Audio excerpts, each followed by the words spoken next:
L'Europe autrement, une chronique réalisée par les élèves de 4e de la MFR de Pontvel avec Radio Aléo.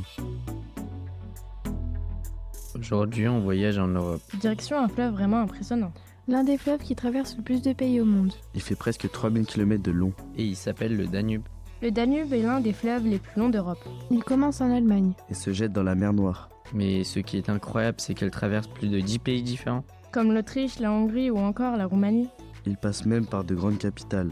Comme Vienne, Bratislava ou Budapest. Depuis très longtemps, le Danube sert de route naturelle. C'est un fleuve très important pour le transport et le tourisme.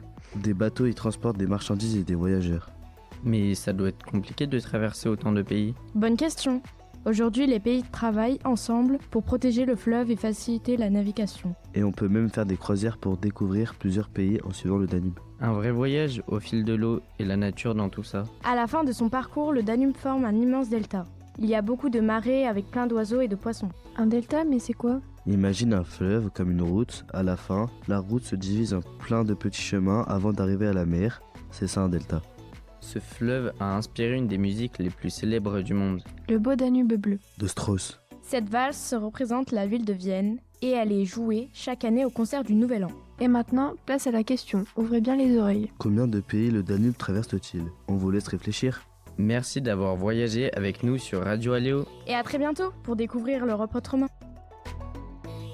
C'était l'Europe autrement, une chronique réalisée par les élèves de 4e de la MFR de Pontvel avec Radio Léo.